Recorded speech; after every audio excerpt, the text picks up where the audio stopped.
I tried the traditional medical system. I went to doctors for 7 months when my son had a serious allergic reaction. His lips would puff up and swell and actually crack and bleed, and we didn't know what was going on. I went to, for 7 months, we went to probably 3 or 4 different doctors, and no one could help me. They didn't know. And so finally I went to an alternative doctor, and she started to give me more insight on his allergies.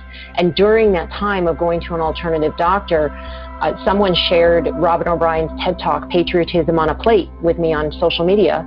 And then I found Genetic Roulette, which is by Jeffrey Smith, and learned that GMOs, genetically modified organisms, are foreign proteins. They're not something that is normally found in nature, right? They've been genetically altered. Welcome to the Secrets of Success podcast. I'm your host, Dr. Ken Keyes. Well, one of the most important subjects for all of us that we can't deny is important is this whole concept of health and wellness. All of us will go through life, and some of us will be healthier than others. But what would it mean if nearly everybody listening to this show could be healthier by the end of the show just by taking a few simple yet powerful steps and choices? Well, today's guest, Zen Honeycutt, has really made it her life of advocacy as far as some steps to change your lifestyle, change some choices so that you can be healthier. And this all came out of her 3 sons all being quite ill. Now, I don't want to wreck the interview by telling the story in advance, but she was able to reverse the situation that her kids were in through some choices. She's written a new book, Unstoppable, and she covers sort of the subtitle in the show. But Zen really does encourage us to take responsibility for our health and wellness. Now, on that, one of the things I want to encourage is that CRG has one of the most, I'll call it, in-depth personal assessments around stress that I've seen in the marketplace, and it's called the Stress Indicator and Health Planner. It has 120 questions that we ask you in 5 different categories around what are the things that are contributing to your stress and wellness levels in your life. And because we break it down into 5 different areas, it's very simple to address the areas concerned because we actually have broken it down into bite-sized pieces, pardon the pun, so that you can take action steps so that you can increase your wellness and decrease your stress. And here's the stats. 50% of the global workforce is highly stressed, and in some countries much higher, and of course it's an average, a few that are slightly lower. And so take responsibility. It doesn't matter if you're living on purpose, if you're sick and dead, pardon the pun. So think about that for yourself. Think about that for the people that you work for. And if you lead a company, then maybe that's something that you can do for everybody, is get sort of a little health and wellness process going so that people can optimize their performance, but also their fulfillment when you feel energized and alive. Thank you as always for listening. Please share, pass it on, let other people know about it as you can and are able. Leave a positive comment on whatever platform you are listening on. So here's our show with Zen Honeycutt.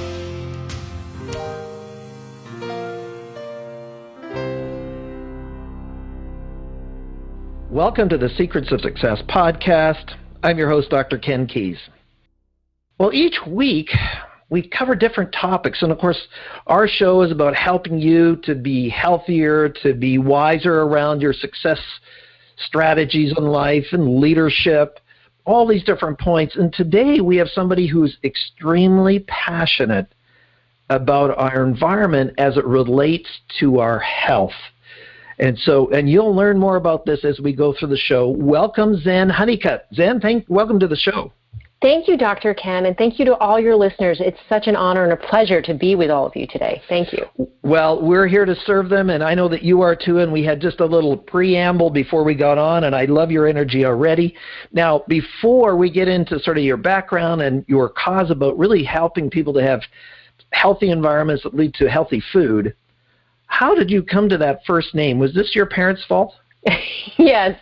My brother's name is Tao, T-A-O, pronounced Tao, and my sister's name is Chi, C-H-I, so we are Tao, Zen, and Chi. My parents are married in the 60s, but they swear they weren't hippies. Really? Okay, well, yeah, I'm not sure if I'm quite buying it, but there we go. So have people had fun with that, with your name, or have you had fun with your own name, or does your kids say, hey, listen, just Zen out, please? Yeah, well, actually, not my kids. My husband does once in a while, but I love my name just because it's unique, and I appreciate the reminder to chill out, to be more minimal, to get focused. And, that's been fun. Okay, I'm glad that you have a sense of humor. Some people can get uptight so quickly these days, so we'll just go with that. Now, Zen, one of the things, you are an author of a book, and the main part of it's called Unstoppable, but if you could just read out the subtitles so that everybody can hear it. Sure. It's called Unstoppable, Transforming Sickness and Struggle into Triumph, Empowerment, and a Celebration of Community. And it's out on Amazon right now in English, and it's also in Japan right now, released in Japanese. Well, and of course my Japanese isn't quite as good as it used to be, meaning it was never good. So I think I might get that in English as we go through it. So when we talk to our guests on Secrets of Success, Zen, and of course your mandate, and we'll get to it in the balance of the show when you're talking about controlling the environment and some of the chemicals that are out there and how it's affecting us and all those kinds of things that we can have responsibility and advocacy over. Just a little bit of your journey about how did you get into this? Like, what motivated you to even consider and be on this cause? You have literally nearly 100,000 followers on the different platforms. So this isn't something where you just showed up. You've obviously done some work to be able to get this going. So where did this all start? Well, it all started because I love my children, like I'm sure most of your listeners do, or your family members, or yourself and your own health. And I was struggling. My children had autism, allergies, autoimmune issues, asthma, and I did not know what was going on. And yet I knew there was something that wasn't quite right. It wasn't just with my kids. There had to be something else going on. And I eventually figured out it was the food supply, and I learned about GMOs and toxins in the food supply and got involved. Now, keep in mind, this was not something I ever wanted to do. I never wanted to be an activist. I had no experience for being the director of a nonprofit. I did not know how to manage nationwide events. That was not something I ever imagined myself doing. My background was actually in fashion design for 7 years. Well, it's very close to what you're doing now. No, not at all. But it was in fashion design, and then I segued into natural wellness when I learned about parabens in lotions and body washes and things like that. And I had a baby boy, and I wanted to avoid those types of estrogenic chemicals. So I developed a whole natural wellness line called Zen's Purple Garden and doing lavender things. So I was an entrepreneur for 7 years before I started this nonprofit. But the reason why I started it was because I realized that it wasn't enough just for my family to eat organic and for my children to get better, which I'm sure I'll tell you more about later, because my son's future spouses were out there somewhere. And I wanted them to be healthy, and I wanted them to have the opportunity to have children, should they want to. It's an amazing experience to procreate and to have your own children. And I wanted them to be able to have that. So I was really thinking about the future. And when I asked myself the question, how could I raise awareness with as many people as possible about GMOs and toxins in the food supply, I thought of 4th of July parades. Joining into 4th of July parades.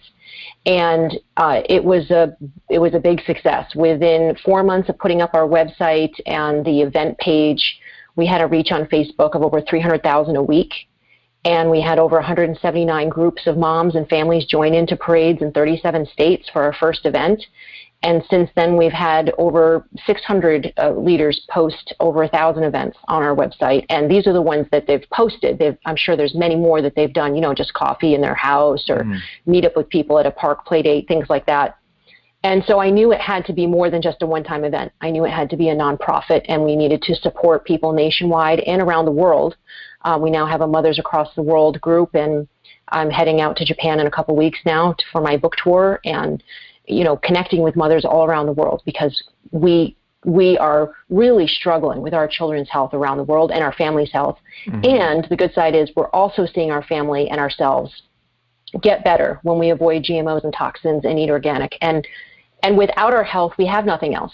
We can't be successful at our careers, our relationships, our entrepreneurial, anything that we do unless we have good health. So I'm so glad that you're open to this topic and we're discussing this today. Well, it's interesting. It is controversial, and I want to kind of get into it because I'm not afraid to go there.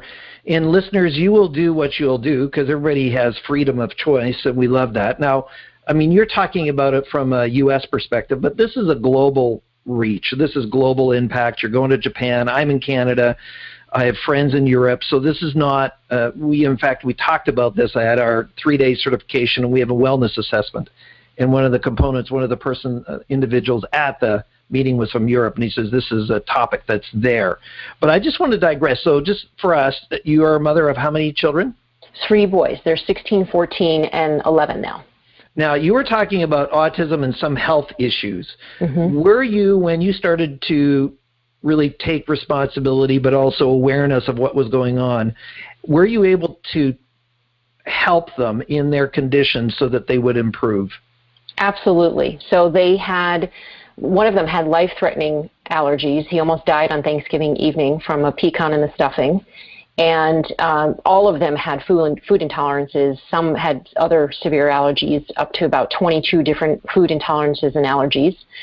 And one had autism symptoms, a sudden onset at 8 years old. And one of them also has a peanut allergy. And one had asthma symptoms when he was exposed to Roundup being sprayed around his school. So they all had health issues. And my husband and I never had these health issues when we were younger. And when we went in the process of going, first we just went non-GMO because like many people we thought, I can't afford organic, right? At least try to go non-GMO and look for that non-GMO Project Verified, which we have here in the U.S.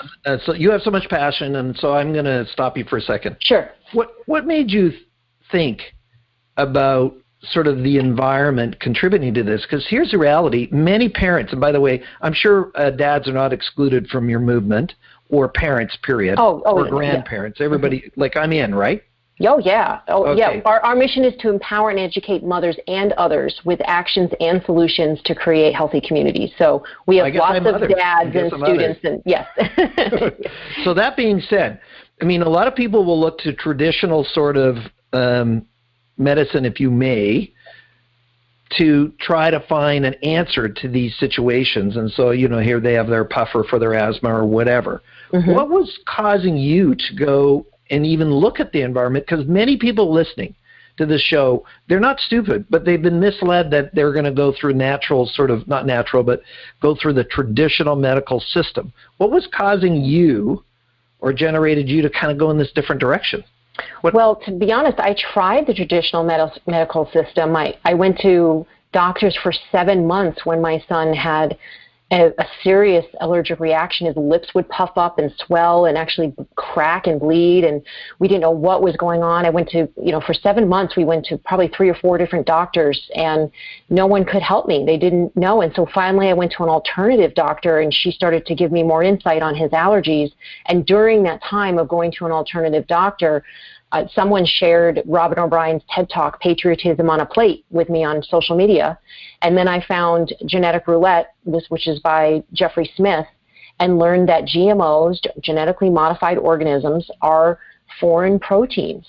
They're not something that is normally found in nature, right? They've been genetically altered to either have the pesticide built right into the soy or the corn, so that when a bug eats it, its stomach explodes from the toxins that's inside of the plant, or it's been genetically engineered to withstand heavy spraying of herbicides like Roundup. They're called Roundup Ready.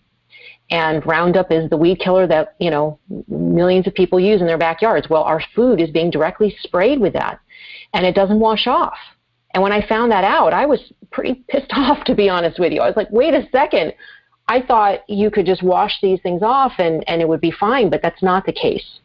And then beyond now, there's even more GMOs that are, I call them DT, desired trait. They have desired traits like, the Arctic apple won't brown, it's not necessarily that it won't brown, but the browning is masked. And the potatoes, GMO potatoes, won't show that they're rotting. The browning is masked, right? They mislead the public to believe that they won't brown, but what's actually happening is the ability to show the browning is not being, permitted anymore. So these GMOs are genetically altered with foreign proteins, and as a mother, I've got, enough to worry about with sports and homework and doctor's appointments and social media and inappropriate things on the TV and all that. I don't want to have to worry about genetic mutations because my children are eating foreign proteins. And then you put toxic chemicals on top of that, and I'm like, wait a second, maybe this is why my kids are rashing out after practically every meal. Maybe it's these toxic chemicals, or maybe it's these GMOs. Either one, I want to avoid these. I want to eat organic as much as possible. So I did that, and they got completely better. Completely better. My son with his autism symptoms, in 6 weeks, we resolved his autism symptoms. We found out that he had glyphosate in his urine, which is in Roundup. And 6 weeks later, we tested him again after going completely organic and avoiding sugar and having sauerkraut, which is good probiotics. And he no longer had glyphosate in his urine, and his autism symptoms were gone. And my other sons with their allergy symptoms have completely dissipated. My sons have not been to a sick doctor visit in over 3.5 years. And we save probably $100,000 or more a year because we don't have to spend money on autism symptom therapies and, autoimmune and allergy doctor visits. So I have it that we can't afford to not eat organic. This is just the way we're going. For sure. Well, and then when you think about, what's the impact for your kids in their life to have their health back, I mean, beyond your stress as a parent and the finances, it's just the quality of life for these individuals is so much improved now. Oh yeah, well, they were resisting school, they were complaining, they were tired, they had trouble making friends.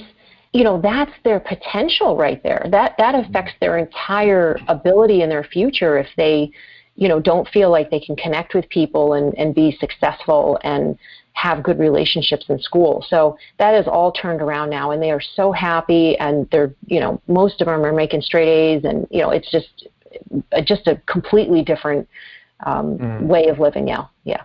Well, it's interesting, when we think about it, why aren't people doing this? So that is actually the segue to a question to you, before we get into some of this advocacy, is you took it upon yourself to do it.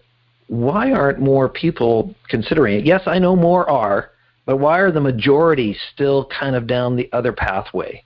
What have you learned being in this community and interacting with others about people who have these situations of health personally or for others in their family, and they don't even consider this as a potential option or issue? Well, the motto to our organization is Empowered Moms, Healthy Kids.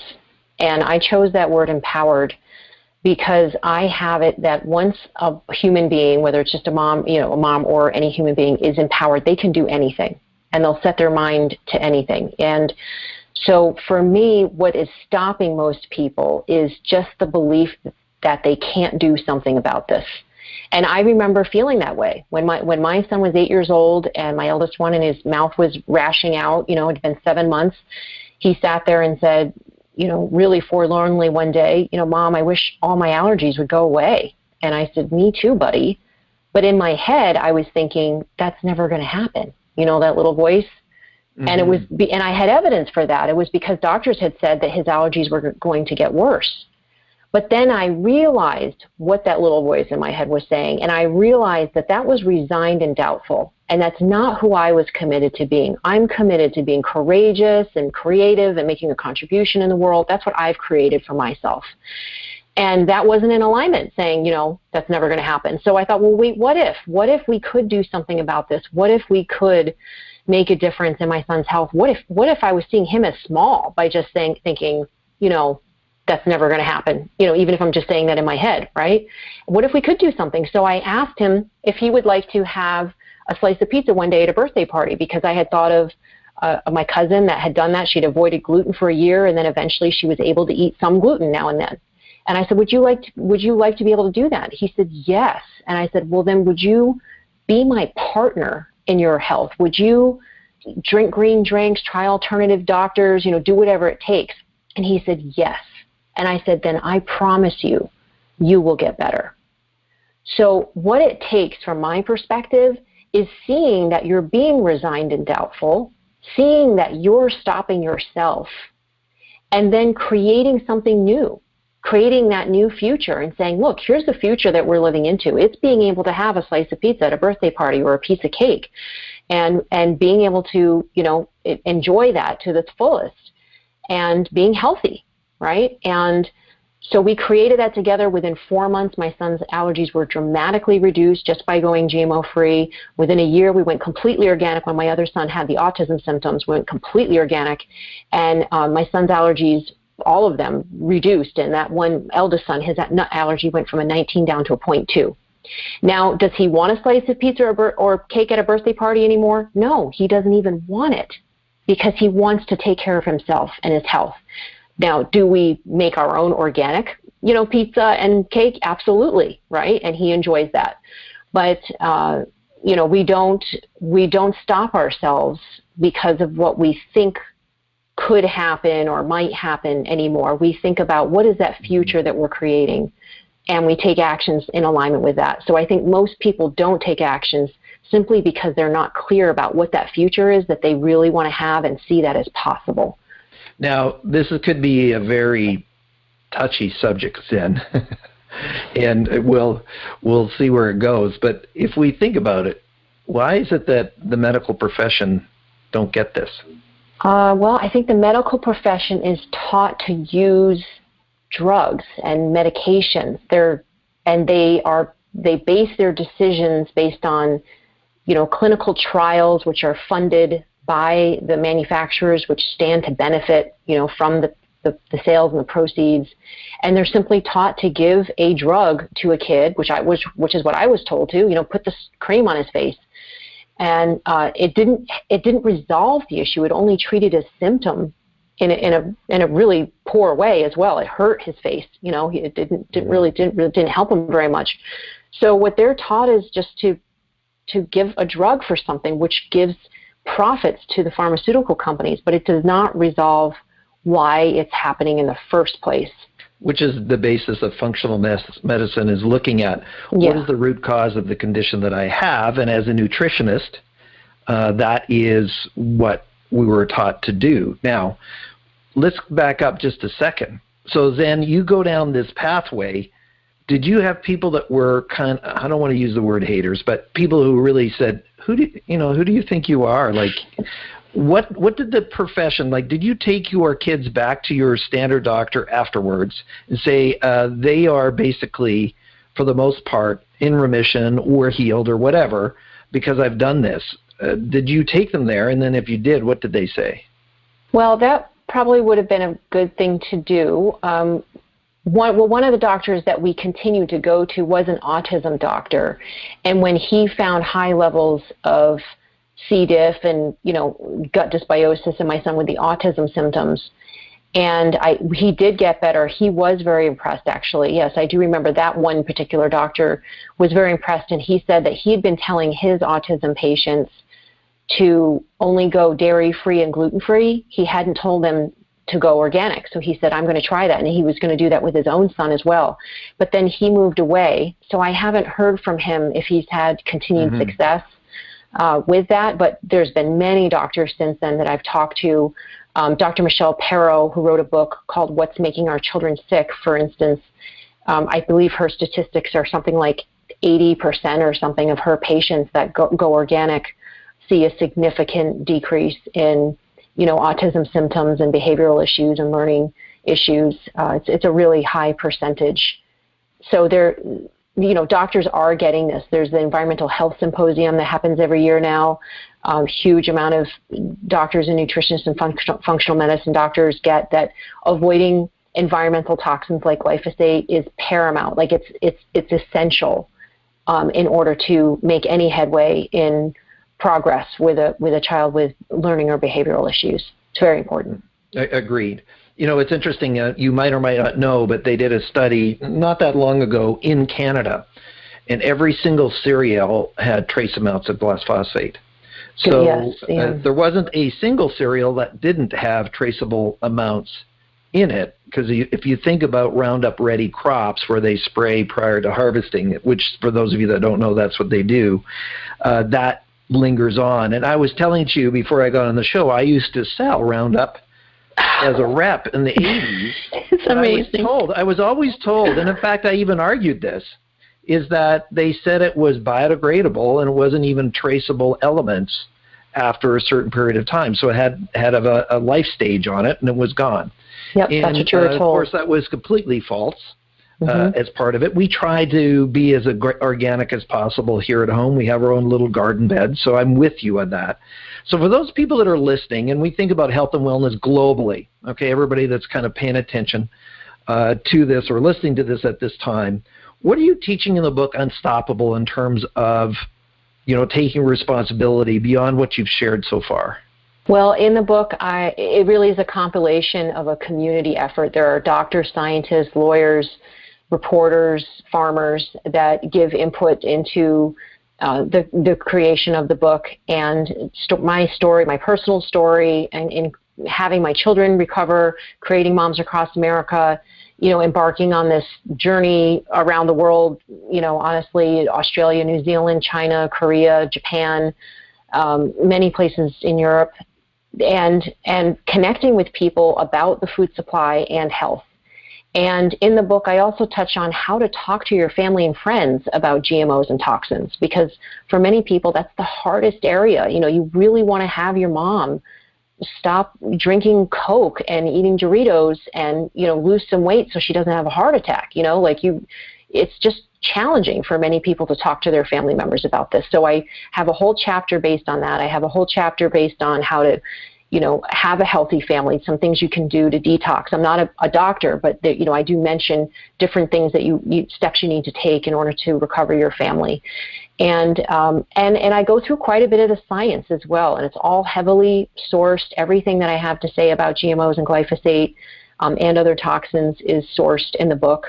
And people have really enjoyed the personal side of the stories as well. I explain a bit of, as you mentioned earlier, the haters, the people who disagreed with what I had to say and were actually probably paid by Monsanto. That's come out in the Monsanto trials, that they had hundreds of people that I think it was called Leave No Stone Unturned or something like that, to go after people like me who were critics of GMOs and glyphosate and attack us and try to discredit us and all of that. And so we went through quite a few harrowing experiences, which I expose in the book and did not talk about when they were happening at the time because I didn't want to create drama. There's of course the triumph and the celebration of community. There's a lot of great moments where people have recovered and have gotten better, and you get to hear all about their testimonies as well. Well, I think people can't deny your own personal story of your kids and the transformation that their health has had as a result of going back to something that's natural. If I think about it, I grew up in a dairy farm, so that's, again, disclosure. And I've never had any issues with dairy, but I always drank raw milk. I never had any I did too problems when I was a kid. With that. Yep. Everybody says, well, you have to have it pasteurized. Well, even though my family continues the tradition and all the governing bodies want it pasteurized, I actually think that damages some of the enzymes in there to work with you. So I digress. The show is about you. But when we think about going forward and being responsible, obviously we can quietly go about and change our lifestyle without being a target for haters. So if I am just a person listening and I want to improve my health, beyond what you've said, what are any other specifics that you can just encourage us to say, change this, do this? You mentioned something subtly in the beginning of the show that some people maybe missed, is you said, well, I stopped doing these creams on my kids. So it's easy to go organic. Okay, so I get that. So we're going to go organic food. We're going to try to go real food as much as possible. We're going to try to reduce, because processed foods, it can't be organic. It's very difficult. It's all embedded. So what are some of the other toxins in our system that are contributing to our lack of health? Great, yes. So number one, of course, is eating organic. And if you feel like you can't do that right away, I do want to address, go organic with your grains first. Your bread, your pasta, your oatmeal, your garbanzo beans, your beans, peas, and legumes, because those are the things that are most commonly sprayed with glyphosate as a drying agent. And then, of course, if you want to avoid GMOs, the most important ones are corn, soy, sugar, canola,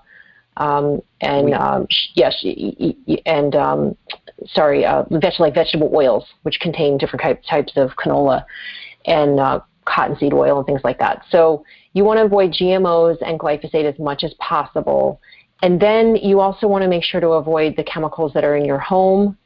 Please, let's stop using things like, Glade scent things and sprays and, the neurotoxic dryer sheets, to fabric softeners in your laundry. Really? So my sheets are somehow toxic? Absolutely. If you're using a fabric softener with those dryer sheets and the detergents that they have, those are proven neurotoxins. So you really want to make sure to avoid toxic chemicals in your laundries, your shampoos, your body care, your lotions. There's parabens in most body care lotions that mimic estrogen. They can cause males to grow breasts and to, just to so mess up their explain to the audience testosterone. what parabens are, Zen. They're chemicals there's different types of parabens. They're methyl parabens, propyl parabens, and they're found in most body lotions and shampoos and conditioners that are not organic, and they mimic estrogen, and they've been found in boys that were exposed to high amounts of parabens for the boys to grow breasts.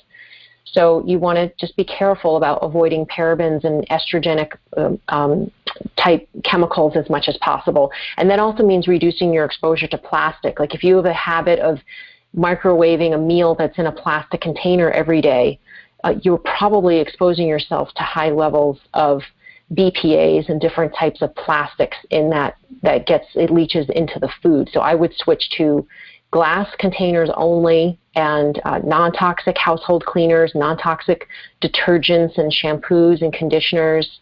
And I would also take steps to detox every day. And that could mean is just something free like taking a run and sweating, right? If you're sweating, you're detoxing out these chemicals every day. If you can afford a sauna or go to a gym with a sauna, that's even better. And doing things that detoxify, there's many different things you can take. We have some on our health solutions store, but whether you get them from us or not, things that contain like bentonite clay or activated charcoal, or we have primary detox, which has Chinese herbs, which help your body to detox. I think that's something that everybody should be doing every single day is detoxing, because we're all exposed to so many chemicals. And that will help you with greater clarity, more energy. It will reverse all types of, mental fatigue and memory issues. It really is important to do. Those are just a few of the things I'd recommend. Just a sidebar, there was a study done in, I forget if it was in Sweden or Denmark, I can't recall, but where I have an infrared sauna. And so where that was proven to improve your overall sort of health level if you did that a couple, 2, 3, 4 hours a week. I forget the actual numbers in the study. But it was just a correlation between doing something like that, sauna, sweating, and just purging out the toxins out of your system. Well, we got one too. You can get one as a floor model if it's a monetary issue for some people. Look for when they have sales on the floor models, and you can get one at a very good price. Or just go to a local gym, and there's probably some places that have there, and you can go as standard, or a community center, and they have a spa and they have a sauna, and it costs you $5 to get in, or $3, or whatever it is, or you got so there's no reason. Or as you said, I could go for a jog and create a sweat, and that didn't cost me any money. So we don't want this to be a burden for individuals. So what do you think is next for you and your cause here in moving forward, and how we can improve the overall health? I mean, I know there's a real move right now, and I don't want to have haters about, okay, it's all about climate change and these items. Now, I don't deny that there isn't something going on in that area, but I think your mandate around pollutants and what we're doing in our system is way bigger of an issue than that right now. And because if we're all unhealthy, it doesn't even really matter if there's an earth that's here or not. And I know that Europe is heading towards banning some chemicals that are out there. So what do you think's next for you and for us as we advocate down this space of a healthier environment? Well, what I think is what's next, what I see coming, is that this is the beginning of the end of this chemical era.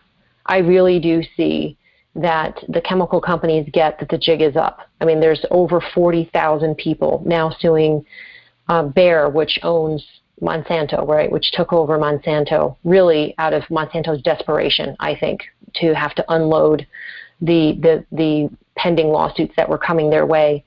And so I think these chemical companies know that the jig is up, and they are starting to invest in other things like biopesticides, where they actually kill pests with using fungus and, other types of bacteria that are already in the soil. Unfortunately, they're patenting them, right? They're trademarking them and patenting them, which I don't agree with patenting life.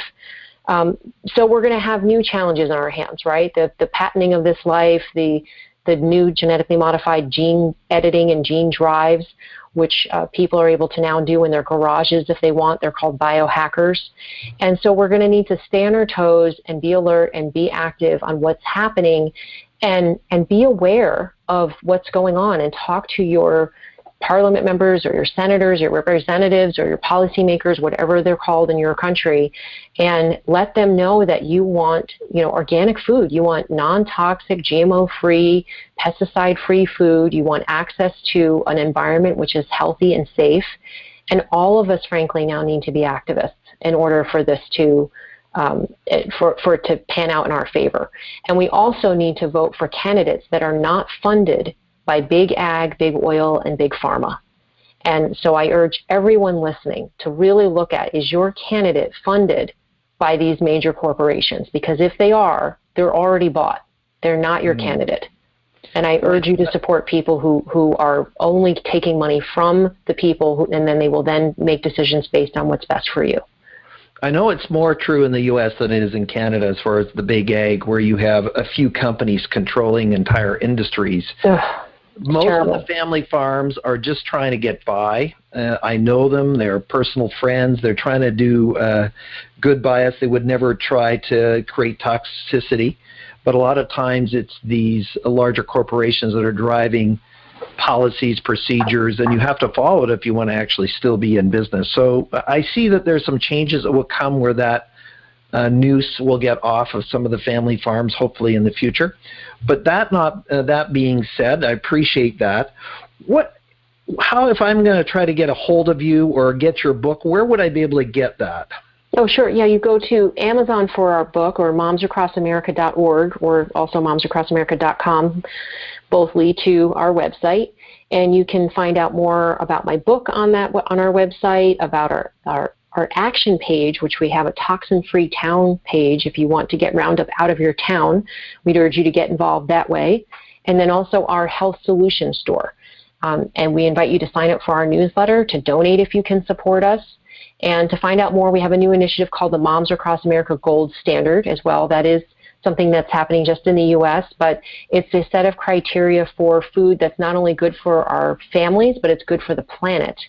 And we would encourage food manufacturers from all across the world to adopt some of these standards and really begin to think about things like changing your packaging from plastic to something that's biodegradable or at least recycled, and humanely raised, fair trade, organic, non-GMO, all of those type of things. So look for that coming out more in the future. As you mentioned, what's happening in the future, it should be next several months down the road. More and more companies coming on board with us with the Moms Across America Gold Standard. And, of course, just continuing to pressure our government and other governments to revoke the license of glyphosate-based herbicides and to get GMOs out of our food supply. That's what we're going to keep doing. Cool. Now, give them the name of your book, the full name, all 12 pages of it. And I'm joking with you, so that they can remember when they go to Amazon to look for it. So go for it. Sure. It's called Unstoppable: Transforming Sickness and Struggle into Triumph, Empowerment, and a Celebration of Community. Great. Well, Zen, we've had a lot to talk about in a short period of time. Any final thoughts of encouragement for people to sort of take charge and responsibility of their health and wellness? Well, I would just urge you to continue to find out more and to really question the science Make sure you're getting your facts from independent peer-reviewed science or websites which are not paid to, promote a certain area. Really, the only special interest of a mom is the well-being of her family. So I urge you to really think about the science that's on our website, the independent peer-reviewed science that we have there, to continue to find out more for yourself, to research, keep trying, and of course, my final word is to be unstoppable. Absolutely. Well, thank you, Zen Honeycutt, for being on the show. Stay with us, but thank you for sharing your wisdom and your passion today. Thank you, Ken. Thank you, everybody. Well, Secrets of Success listeners, and of course you've heard me talk about this before, that regardless of trying to take responsibility for communications and your mindset, you still have to take responsibility for your health and your wellness.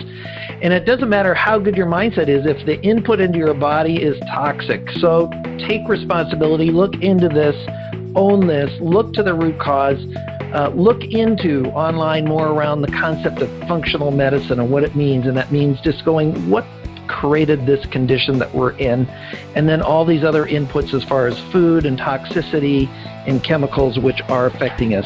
Thank you as always for listening. If you like what we're doing, please share, pass it on, let other people know about it. You've been listening to the Secrets of Success podcast. I'm your host, Dr. Ken Keys.